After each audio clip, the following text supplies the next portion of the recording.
Let us all pray. Hallelujah.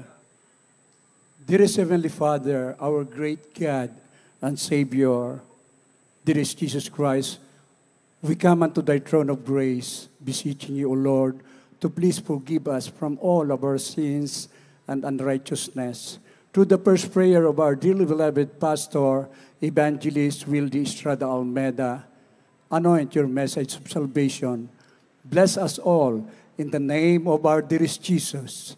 And we cast out all demons, hindrances, doubts, and beliefs. Cast out in the name of our dearest Jesus. Amen and amen. Praise the Lord. Purihin ang ating pinakamamahal na Panginoong Hesus. Hallelujah. The highest praise, worship, glory, honor, and thanksgiving to our loving God and Savior, dearest Jesus Christ. And we give double honor and respect to our dearly beloved parents in the Lord. Hallelujah. And we always remember and cherish the precious teachings and the blessed preachings of our dearly beloved pastor, Evangelist Wildy Estrada Almeda, and our dearly beloved and honorable assistant pastor, Lina C. Almeda. To the whole beloved Almeda family, hallelujah, a pleasant evening po. Sa lahat po ng ating beloved preachers, beloved workers, beloved brethren, especially our beloved visitors, even our live webcast viewers, welcome to the royal family of God. Amen. Praise the Lord. Mga minamahal, sa panahon po natin ngayon, maraming bansa ngayon ang talaga pong sabihin na natin, nasa matinding pagdanas ng mga karamdaman, lalo pa yung tinatawag po, mga minamahal ko, na pangalawang pagbabalik yata po ito ng COVID-19 sa dako ng China. Why this is happening? Hindi nila kilala ang Diyos na ating pinaglilingkuran. Pero narito tayo nagpupuri sa ating pinakamamahal na Panginoong Hesus, mga minamahal ko. Kilala natin ang Diyos na ating pinaglilingkuran, ang ating pinakamamahal na Panginoon. Kaya tinawag tayo sa makapangyarihang pangalan ng ating mahal na Panginoon, natuto tayong magpakumbaba, dumalangin, hinanap natin ang ating mahal na Panginoon, dinidinig ang ating mga panalangin. Kaya nga, sabi po ng awitin, mga minamahal ko, walang imposible sa Diyos. Tumawag ka at ako'y sasagot sa iyo. Mga minamahal ko, atin basahin po ang ating key verse, 2 Chronicles chapter 7, verse 14. Amen. From the second book of the Chronicles, chapter 7, verse 14. If my people which are called by my name shall humble themselves and pray and seek my face and turn from their wicked ways, then will I hear from heaven and will forgive their sin and will heal their land. Amen. Ikalawang Kronika, Kapitulo 7, versikulo 14. Kung ang aking bayan na tinatawag sa pamagitan ng aking pangalan ay magpakumbaba at dumalangin at hanapin ang aking mukha at talikuran ng kanyang masamang mga lakad, aking ngang didinggin sa langit at ipatatawad ko ang kanilang kasalanan at pagagalingin ko ang kanilang lupain. Amen. Praise the Lord. Mapalad po tayo, tinawag tayo sa tunay na gawain ng ating pinakamamahal na Panginoong Hesus. Lahat magsabing, praise the Lord. Tunay na Diyos na ating pinaglilingkuran, mga minamahal ko, itinuro ng tunay na propeta na kung saan dito po nagmanifest ang lahat ng mga himala. Mga minamahal ko, napatunayan natin na ang Diyos ay totoong umibig sa atin. Ang sabi po, kung ang aking bayan na tinatawag sa pamamagitan ng aking pangalan ay magpakumbaba at dumalangin at hanapin ang aking mukha at talikuran ang kanilang masamang mga lakad, aking ang didinggin sa langit at ipapatawad ko ang kanilang mga kasalanan at pagagalingin ko ang kanilang lupain. Lahat magsabing, praise the Lord. Kaya nga mga minamahal, dito na patunayan natin ang salita ng Diyos ay totoo. Siya ang Diyos na nagpapagaling noon pa man sa lumang tipan hanggang sa kasalukuyan natin, mga minamahal ko. Dito lang matagpuan ang tunay na nagpapagaling, hindi sa magitan ng mga gamot o mga medisina, sa magitan ng kapangyarihan ng Diyos. Sabi ng banal na kasulatan sa Exodus 15:26, kung iyong ditinggin ng buong sikap ang tinig ng Panginoon mong Diyos at iyong gagawin ng matuwid sa kanyang mga mata, at iyong didinggin ang kanyang mga utos, at iyong gaganapin ang lahat ng kanyang palatuntunan, wala akong ilalagay na karamdaman sa iyo na gaya ng inilagay ko sa mga Ehipsyo, sapagkat ako ang Panginoon na nagpapagaling sa iyo. Lahat magsabing, praise the Lord. Pinanghahawakan natin, katibayan natin, He is the Lord that healeth thee, mga minamahal ko. Kaya, hindi tayo nagpapabakuna. Hindi tayo gumagamit ng gamot dahil naunawaan natin during the earthly ministry ng ating dearly beloved, ang ating pinakamamahal na Panginoong Hesus, wala naman siyang dalang injection at mga gamot.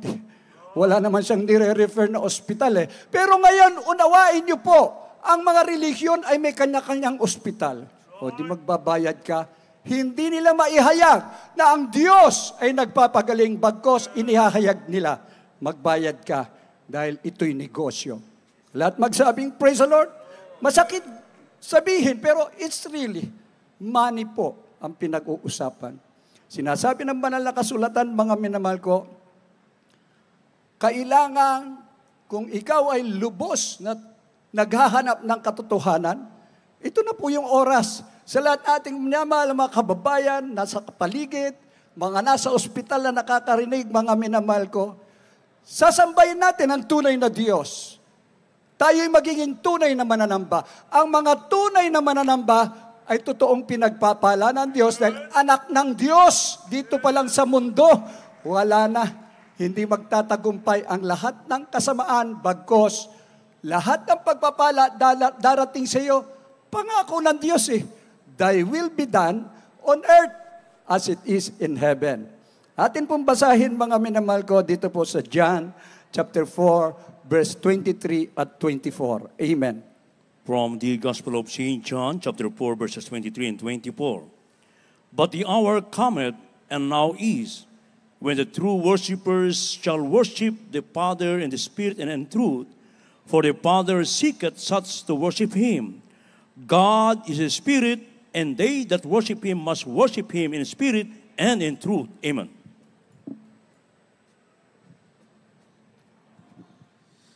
Juan Kapitulo 4, versikulo 23 hanggang 24. Datapwat dumarating ang oras, at ngayon nga, nasasambahin ng mga tunay na mananamba ang Ama sa Espiritu at katotohanan, sapagkat hinahanap ng Ama ang mga gayon na maging manamba sa Kaniya. Ang Diyos ay Espiritu, at ang mga sa Kanya'y nagsisamba ay kinakailangang magsisamba sa Espiritu at sa katotohanan. Amen. Praise the Lord. Tunay na salita ng Diyos, mga minamahal ko.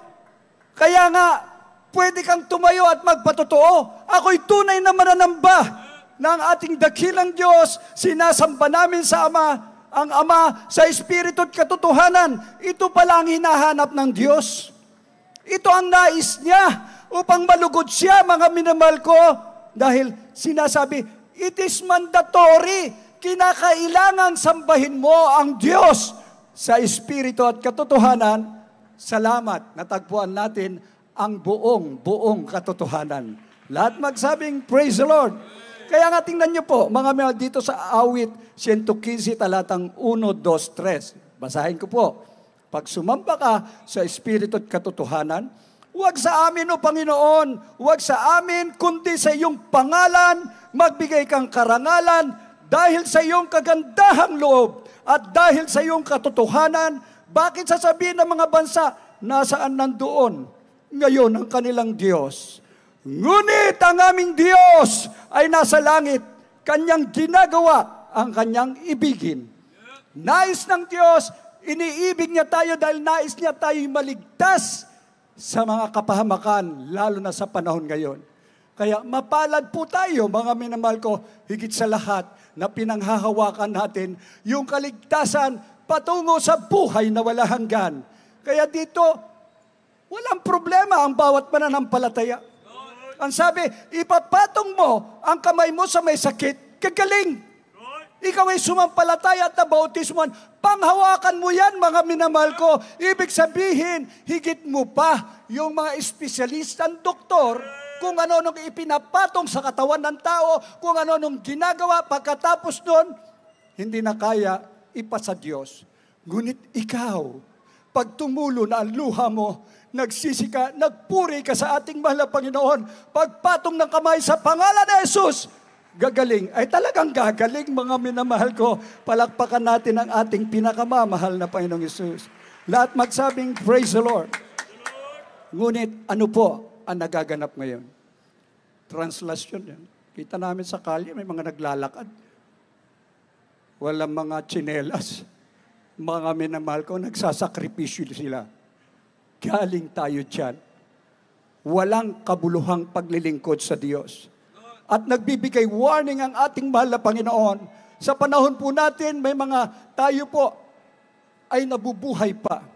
Binigyan ng pagkakataon ng ating mahal na Panginoon. Ngunit sa mga nalabi at ayaw sumunod sa ating mahal na Panginoon, totoo po, mamamatay sa mga salot na darating. Atin pong basahin, Revelation chapter 9, verse 20 and 21. From the book of the Revelation, chapter 9, verses 20 and 21. And the rest of the men which were not killed by these plagues, yet repented not of the works of their hands, that they should not worship devils and idols of gold, and silver, and brass, and stone, and of wood, which neither can see, nor hear, nor walk. Neither repented they of their murders, nor of their sorcerers, nor of their fornication, nor of their thefts. Amen. Dito po sa Apokalipsis Kapitulo 9, versikulo 20 hanggang 21. At ang dalabi sa mga tao na hindi napatay sa mga salot na ito ay hindi magsipagsisi sa mga gawa ng kanilang mga kamay upang huwag sumamba sa mga demonyo at sa mga Diyos-Diyos ang ginto at pilak at tanso at bato at kahoy na hindi nakakakita, ni nakakarinig man, ni nakakalakad man. Sa 21, at sila'y hindi nagsipagsisi sa kanilang mga pagpatay, kahit man ang kanilang paggagaway, kahit man sa kanilang pakikapit, kahit man sa kanilang pagnanakaw. Amen. Praise the Lord. Amen. Praise the Lord. Salita po ng Diyos ito. Hindi po ito inihahayag para saktan ang mga damdamin ng ating minamahal na mga kababayan na kasalukuyan ay totoong hindi makaalis sa relihiyon dahil panata nila yun habang buhay. Ngunit ang sabi po ng banal na kasulatan, at ang nalabi sa mga tao na hindi napatay sa mga salot na ito ay hindi nagsipagsisi sa mga gawa ng kanilang mga kamay upang huwag sumamba sa mga demonyo at sa mga Diyos-Diyosan ginto at pilak at tanso at bato at kahoy na hindi nangangakakita, ni nangakarinig man, ni nangakakalakad man. At sila'y hindi nagsipagsisi sa kanilang pagpatay, kahit man sa kanilang panggagaway, kahit man sa kanilang pakikiapid, kahit man sa kanilang pagnanakaw. Mga minamahal, ako po ay diehard Catholic, sarado di kandado. Ngunit dumating po ang napakaraming problema, pagsubok sa akin. Naghahanap ako, nasaan ka o Diyos? Tama ba ang itururo ng aking relihiyon? Nabuksan ko ang pangangaral ng ating dearly beloved pastor. Napakinggan ko po ito. Masakit sa isang katulad ko na sarado. Marami mga tao na nalinlang. Kahit ang ating former president, nagtayo siya ng Our Lady of EDSA. Ang tanong ko, Diyos ba yun? Gawa niya Pinagawa niya Ang mahal Diyos, Diyosan. Ngunit nung magkaroon siya ng colon cancer, tinugon ba siya ng Diyos, mga minamahal ko? Hindi. Ngunit ang aking beloved wife, she was a colon cancer victim. 4 na buwan ang taning ng aking beloved wife. Through the prayer ng end-time prophet, mga minamahal ko, dinugtungan ang kanyang buhay, pinagaling for 28 years and 4 months. Yung 4 months na taling nawala, 28 years and 4 months. Kinuha siya ng malapay noon, hindi sa colon cancer. An ordinary sickness. She is with the Lord. Pinagpala ng ating pinakamamahal na Panginoon. Kaya sa huling panahon, ang dakilang hiwaga ng kabanalan ay dumating sa atin.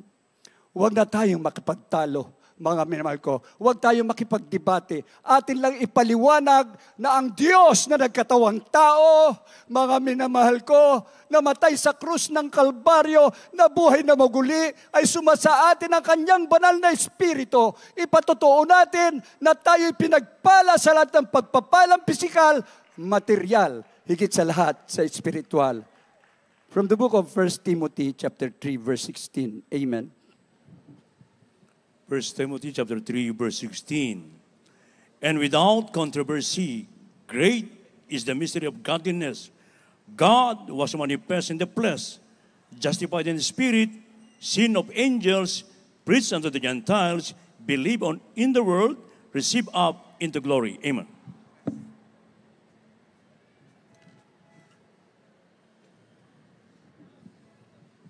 Unang Timoteo, kapitulo 3, versikulo 16. At walang pagtatalo, dakilang hiwaga ng kabanalan, iyaong nahayag sa laman, pinaging banal sa Espiritu, nakita ng mga anghel, ipinangaral sa mga bansa, sinampalatayanan sa sanlibutan, tinanggap sa itaas sa kaluwalhatian. Amen. Praise the Lord. Palakpakan po natin ang ating pinakamamahal na Panginoong Hesus. Malinaw po, God manifested in the flesh. Mga minamahal ko, yan ang sinasamba nating Diyos. One God in 3 manifestation. Siya ang Ama, siya ang Anak, siya rin ang Espiritu. Wala ka nang hahanapin pa. There's no question dahil ito ang dakilang hiwaga ng kabanalan. Lahat magsabing, praise the Lord. Kaya nga mga minahal, sa bawat isa sa atin, wala nang ibang kaligtasan, kundi sa pangalan lamang ng ating pinakamamahal na Panginoong Hesus. Kanina mang iba't ibang pangalan sa relihiyon kung ano-anong pangalan ng Diyos Pero tayo nag-iisang Diyos. Ang pangalan niya ay ang ating pinakamamahal na Panginoong Jesucristo. From the book of Acts chapter 4, verse 10 up to 12 sa ating huling talata. Amen. Praise the Lord. From the book of Acts chapter 4, verses 10 and 11.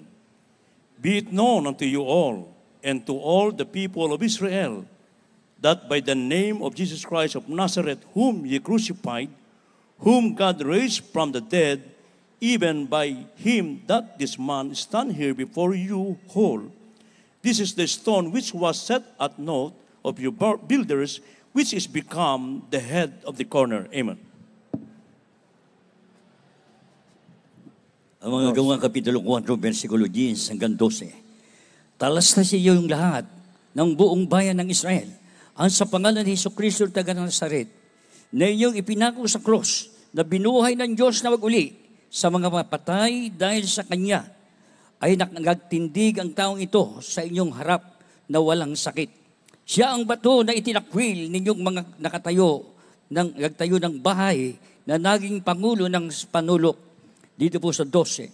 At sa kanino mang iba ay walang kaligtasan, sapagat walang ibang pangalan sa silong ng langit na ibinigay sa mga tao na sukat nating ikaligtas.